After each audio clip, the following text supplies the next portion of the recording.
حضرت شقیق بلخی رحمۃ اللہ علیہ فرماتے ہیں میں ایک دفعہ حج پہ جا رہا تھا تو راستے میں میں نے ایک شخص کو دیکھا کہ وہ بھی حج پہ جا رہا ہے لیکن اس کی دونوں ٹانگیں کٹی ہوئی ہیں، دونوں ٹانگیں اس کی کٹی ہوئی ہیں، سرین کے بل گھسٹ کے جا رہا ہے۔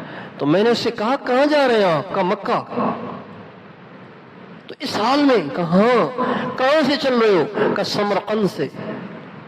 کہاں سے؟ سمرقند، روس کی ریاستوں سے۔ سمرقند سے جس نے بیت اللہ جانا ہو اس کو پہلے افغانستان آنا پڑے گا، وہاں سے ایران آنا پڑے گا، وہاں سے عراق آنا پڑے گا، وہاں سے شام آنا پڑے گا، وہاں سے وہ سعودی بارڈر میں داخل ہوگا۔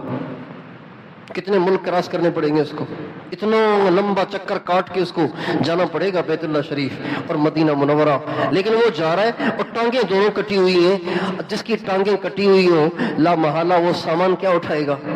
کپڑے کیا اٹھائے گا؟ کھانا کیا اٹھائے گا؟ تو وہ اسی طرح گھسٹتا ہوا جا رہا تھا۔ تو کہنے لگے، میں نے اس سے پوچھا آپ سمرقند سے چلے تو کتنا عرصہ ہو گیا ہے آپ کو یوں گھسٹتے ہوئے؟ کہنے لگے 10 سال ہو گئے۔ کتنے سال ہو گئے؟ 10 سال۔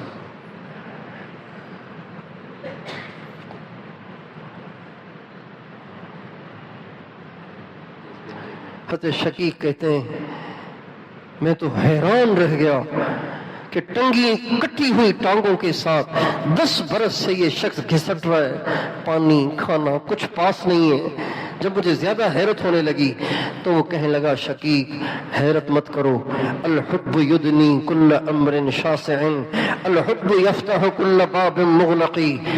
شقیق تعجب مت کرو، جب محبت ہو تو مشکلیں آسان ہو جاتی ہیں، جب محبت ہو تو بند راستے کھل جاتے ہیں۔